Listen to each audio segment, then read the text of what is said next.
Member से कहता हूं कि आप भी इसको सपोर्ट करें। बहुत बहुत धन्यवाद। प्रकाश जी।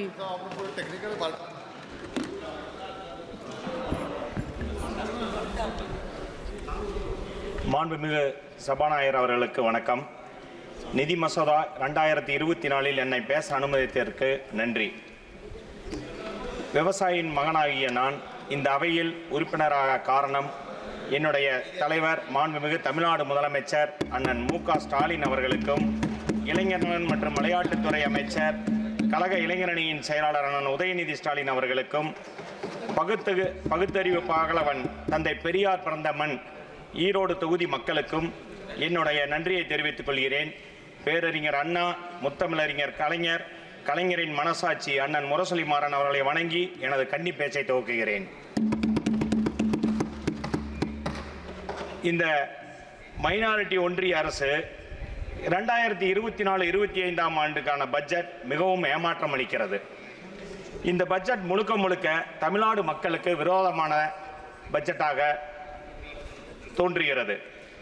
பாஜகவின் கூட்டணி கட்சிகளை திருப்திப்படுத்தும் வகையில் எந்த தெளிவும் தொலைநோக்கு பார்வையும் இல்லாத பட்ஜெட் இது. வழக்கமாக நிதியமைச்சர் பட்ஜெட்டில் திருக்குறளிலிருந்து ஒரு குறள் வாசிப்பார். ஆனால் இம்முறை அதுவும் இல்லை. தமிழ்நாடு என்ற வார்த்தை பெயருக்கு கூட இல்லை.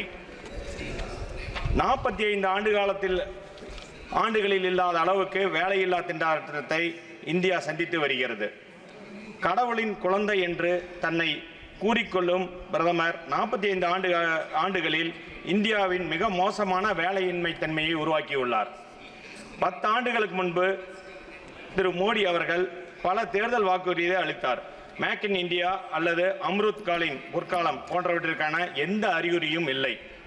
கருப்பு பணத்தை ஒவ்வொரு இந்தியன் வங்கியிலும் 15 லட்சம் ரூபாய் டெபாசிட் செய்யப்படும் என்று வாக்குறுதி அளித்திருந்தார். ஆனால் சுவிஸ் வங்கியில் இந்தியாவின் டெபாசிட் தொகை அதிகரித்து தான் உள்ளது என்று தரவுகள் கூறுகின்றன. பாஜக அரசு பல லட்சம் கோடியை தள்ளுபடி கார்ப்பரேட் நிறுவனங்களுக்கு செய்துள்ளது. ஆனால் விவசாயிகளின் விவசாய கடன்களையோ மாணவர்களின் கல்வி கடன்களையோ இதுவரை ரத்து செய்வதற்கான எந்த முயற்சியும் எடுத்ததாக தெரியவில்லை. பல விவசாயிகள் கடந்த ஆண்டில் மட்டும் விவசாயிகளின் வருமானத்தை இரட்டிப்பாக்குவோம் என்று கூறி 2016 பிரதமர் அறிவித்தார். பல விவசாயிகள் இறந்ததுதான் இந்த அரசின் சாதனை. விவசாய உற்பத்தி பொருளுக்கு உரிய விலை நிர்ணயம் இதுவரை மத்திய ஒன்றிய அரசு இதுவரை எந்த ஒரு நடவடிக்கையும் விலை நிர்ணயத்துக்காக எடுத்ததாக தெரியவில்லை. சர்வசிக்ஷா அபியானுக்கு வழக்கம் போல் ஒன்றிய அரசு நிதி வழங்கவில்லை. NEP தேசிய கல்விக் கொள்கையை அமல்படுத்தினால் மட்டுமே நிதியை வெளியிடுவோம் என்று ஒன்றிய அரசு பிடிவாதமாக மிரட்டுகிறது. GST ஏற்கனவே மாநிலங்களில் வரிவிதிப்பு அதிகாரங்களை பறித்துவிட்டது. தமிழ்நாட்டு மக்கள் செலுத்தும் GST தொகை இந்தியா முழுவதும் பயன்படுத்தப்படுகிறது. தமிழ்நாட்டுக்கு GST தொகை சுமார் 100 ரூபாய் நாங்கள் செலுத்தினால் நீங்கள் திருப்பி கொடுப்பது 29 ரூபாய் மட்டுமே திருப்பி வழங்கப்படுகிறது. மீதி தொகை அனைத்து மாநிலங்களுக்கும் பகிர்ந்து வழங்கப்படுகிறது. ஆனால் அந்த தொகையை முழுவதும் எங்களுக்கு கொடுத்தாலே நாங்கள் சிறப்பான ஒரு ஆட்சியை இன்னும் வெளிப்படுத்த முடியும். கடந்த 3 ஆண்டுகளாக சென்னை மெட்ரோ ரயில் கட்டடம் நமது சகோதரர் அருண் நேரு அவர்கள் கூறியது போல அமித்ஷா அவர்கள் வந்து திறப்புலா செய்தார். ஆனால் இதுவரை அதை நீங்கள் கண்டுகொள்ளவே இல்லை. புதுசாக எந்த ஒரு மெட்ரோ ரயிலுக்கான எந்த திட்டமும் அறிவிப்பும் இதுவரை நீங்கள் தமிழ்நாட்டுக்கு அறிவிக்கப்படவே இல்லை.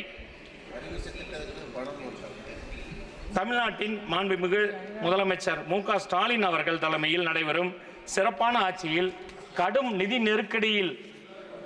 நெருக்கடியிலும் இன்று ஆட்சி அமைத்து 3 ஆண்டுகளில் கொரோனா நிவாரணமாக 2 கோடி குடும்பங்களுக்கு ரூபாய் 4000 வீதம் சுமார் 8000 கோடி ரூபாய் வழங்கினார். மகளிர் உரிமை தொகை மாதம் ஒவ்வொரு குடும்பத்திற்கும் 1000 ரூபாய் வழங்கி கொண்டிருக்கிறார். மகளிருக்கான கட்டணமில்லா பேருந்து சுமார் 500 கோடி பேர் பயணம் செய்யும் அளவுக்கு இன்று தமிழ்நாட்டில் மகளிருக்கான கட்டணமில்லா பேருந்து வசதி செய்து கொடுத்திருக்கிறார். மாணவர்களுக்கு காலை சிற்றுண்டி சுமார் 20 லட்சம் பேருக்கு மேல் இன்று வழங்கி கொண்டிருக்கிறார். நான் முதல்வன் திட்டம், தமிழ் புதல்வன் திட்டம், அடுத்ததாக கலைஞரின் கனவு இல்லம் தற்போது ஒவ்வொரு தமிழ்நாட்டில் ஒவ்வொரு குடும்பத்திற்கும் ஏழை குடும்பங்களுக்கு சுமார் 3,10,000 மதிப்புள்ள கலைஞரின் கனவு இல்லம் வழங்கப்பட்டு உள்ளது. ஆட்சி பொறுப்பேற்று முதல் அறிவிப்பாக பல்நோக்கு மருத்துவமனை நமது தமிழ்நாட்டில் சென்னையில் அறிமுகப்படுத்தப்பட்டு ஓராண்டுக்குள் சுமார் 250 கோடி மதிப்பீட்டில் கட்டி முடிக்கப்பட்டது. ஆனால் இதுவரை 10 ஆண்டு காலமாக நீங்கள் எய்ம்ஸ் மருத்துவமனை பல மாநிலங்களுக்கு முன்னுரிமை கொடுத்து செய்தீர்கள். தமிழ்நாட்டில் அந்த ஒற்றை செங்கலை வைத்து எங்களை ஒற்றை செங்கல் மட்டும்தான் அங்கு இருக்குது, தவிர அங்கு எந்த ஒரு நடவடிக்கையும் இதுவரை நீங்கள் எடுக்கவில்லை மதுரையில். அதே மாதிரி வெளிநாட்டில் இன்று பல தொழில் முதலீடுகளை ஈர்த்து மாண்புமிகு தமிழ்நாடு முதலமைச்சர் அவர்கள் சுமார் 7 லட்சம் கோடி ரூபாய் வெளிநாட்டில் அந்நிய முதலீடை ஈர்த்து இன்று மிக சிறப்பாக ஒரு நிதி நெருக்கடியிலும் மிக சிறப்பாக ஆட்சி செய்து வருகிறார். தமிழ்நாடு மிகப்பெரிய வெள்ள பாதிப்பு ஏற்பட்ட போது நீங்கள் பாஜக அரசு எந்த ஒரு உதவியும் செய்யாத நிலையில் நம் தமிழ்நாடு முதலமைச்சர் அண்ணன் மு.க. ஸ்டாலின் அவர்கள் ஒவ்வொரு குடும்பத்திற்கும் சென்னை மற்றும் தூத்துக்குடி பகுதி, திருநெல்வேலி பகுதிக்கு 6,000 ரூபாய் ஒவ்வொரு குடும்பத்திற்கும் உதவித்தொகை அளித்தார். அதே போல மாண்புமிகு முத்தமிழறிஞர் கலைஞர் அவர்கள் ஆட்சி காலத்தில் அறிவிக்கப்பட்ட விவசாயிகளுக்கான இலவச மின்சாரம் பல பொருளாதார நெருக்கடியிலும் சுமார் 35 ஆண்டு காலமாக விவசாயிகளுக்கு இலவச மின்சாரம் வழங்கப்பட்டு வருகிறது இன்று வரை. அதைத் தொடர்ந்து மாண்புமிகு தமிழ்நாடு முதலமைச்சர் அண்ணன் மு.க. ஸ்டாலின் அவர்கள் இன்று இந்த ஆண்டு மட்டும் 2 லட்சம் விவசாயிகளுக்கு இலவச மின்சாரம் கடும் நிதி நெருக்கடியில் வழங்கியுள்ளார். அதே போல ஒன்றிய அரசு விவசாயிகளுக்கு 5% இருந்த நிதி ஒதுக்கீடு இருந்ததை இன்று 2.75% குறைத்துள்ளது. விவசாயத்தை முடக்கும் நோக்கத்துடன் இது செயல்பட்டு கொண்டிருக்கிறது. தமிழக மக்களின் மனதிற்கேற்ப மிகச் சிறப்பாக தனக்கு வாக்களித்தவர்கள், தனக்கு வாக்களிக்காதவர்கள் என்று பாகுபாடு இல்லாமல் தமிழ்நாட்டில் மக்களாட்சியை நடத்தி கொண்டிருக்கிறார் மாண்புமிகு தமிழ்நாடு முதலமைச்சர் அண்ணன் மு.க. ஸ்டாலின் அவர்கள். ஆனால் நீங்கள் மக்கள் விரோத ஆட்சியை நடத்தி வருகிறீர்கள். ஒன்றிய பாஜக அரசு சுமார் 37,000 கோடி நமது வெள்ள நிவாரண நிதி, தமிழ்நாட்டுக்கான வெள்ள நிவாரண நிதி கேட்டபோது எப்பவும் ஆண்டுக்கு நீங்கள் கொடுக்க இருக்கும் தொகை 500 கோடிக்குள்ள தான் நீங்கள் ரிலீஸ் பண்ணியிருக்கீங்களா தவிர அந்த பேரிடர் நிவாரண தொகை 37,000 கோடியை நீங்கள் வழங்கவே இல்லை. அதே போல மாநிலங்களை கலந்தாலோசிக்காமல் மாநில உரிமைகளை பறிக்கும் வகையில் வசூலிக்கும் முத்திரைத்தாள் கட்டணம் குறைக்கப்படும் என்று அறிவிப்பு ஒன்றை செய்து இது மாநில உரிமைகளை பறிக்கும் செயல்.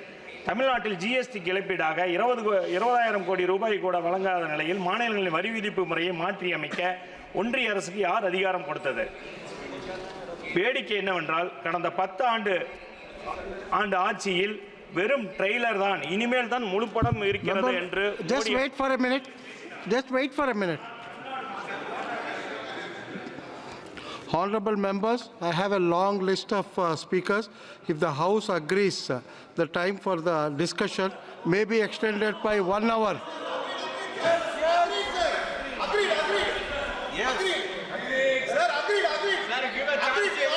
அதனால் தமிழ்நாட்டு மக்கள் has been given. தமிழ்நாடு மக்கள் பாஜகவிற்கு ஒரு இடத்தில் கூட வெற்றி தரவில்லை, படுதோல்வியை அளித்தனர். எதிர்க்கட்சிகளை அழிக்க நினைக்காதீர்கள். தமிழ்நாட்டில் ஒரு பழமொழி உண்டு, எதிரிகள் இல்லாத ஊரில் வாழக்கூடாது என்று. எதிரிகள் இல்லாத ஊரில் வாழலாம், ஆனால் வளர முடியாது. அதேதான் இந்த நாட்டினுடைய வளர்ச்சிக்கு எதிர்க்கட்சிகளுக்கு முழு அங்கீகாரம் நீங்கள் வழங்க வேண்டும். இது தமிழ்நாட்டின் ஒரு முன்னோர்களின் பழமொழி. அதே போல ஈரோடு, என்னுடைய நாடாளுமன்ற தொகுதியான ஈரோடு நாடாளுமன்ற தொகுதிக்கு எந்த திட்டங்களையும் அறிவிக்காததற்கு வருத்தத்தையும் கண்டனத்தையும் ஈரோடு நாடாளுமன்ற தொகுதி சார்பாக நான் தெரிவித்துக் கொள்கிறேன். நாடும் நமதே 40ம் நமதே என்ற எங்கள் தலைவர் மாண்புமிகு முதலமைச்சர் முத்துவேல் கருணாநிதி ஸ்டாலின் அவர்களின் திராவிட மாடல் ஆட்சிக்கு 40 இடங்களில் மகத்தான வெற்றியை தமிழ்நாடு மக்கள் தந்தார்கள். இந்த ஒன்றிய அரசு மாநிலங்களில் சமமாக நடத்தவில்லை. ஆனால் எங்கள் திராவிட மாடல் அரசு எப்பொழுதும் எல்லோரையும் எல்லோருக்கும் எல்லாம் என்று அனைவருக்கும் சமமாக திட்டங்களை வகுத்து கொடுத்து வருகிறது. இறுதியாக ஒன்றை இந்த அரசுக்கு சொல்லுகிறேன். பாராளுமன்றத்தில் சமர்ப்பிக்கப்பட்ட பட்ஜெட் 2024 உங்கள் அரசாங்கத்தை காப்பாற்றக்கூடும், ஆனால் நாட்டை காப்பாற்றாது. அரசாங்கத்தை அதன் போக்கில் நடத்த விடுங்கள். தேர்தலில் உங்களை தோற்கடித்தவர்களை பழிவாங்கும் எண்ணத்தில் இருக்காதீர்கள் என்ற எங்கள் தமிழ்நாட்டு முதலமைச்சர் மாண்புமிகு மு க ஸ்டாலின் அவர்களின் எச்சரிக்கையை இந்த அரசுக்கு நினைவுபடுத்தி எனது உரையை முடிக்கிறேன். இந்திய கூட்டணியில் உங்களை எதிர்த்து இந்திய கூட்டணியின் 2வது சுதந்திர போர் தொடங்கும். எங்கள் தமிழ்நாடு உங்களுக்கு எதிராக உயர்த்தப்பட்ட ஒற்றை செங்கோலை கொண்டாடுகிறது. நீங்களோ செங்கோலை வைத்துக் கொண்டு கொடுங்கோலாட்சி செய்து வருகிறீர்கள். நன்றி, வணக்கம். வாழ்க தமிழ், வளர்க தமிழ்நாடு.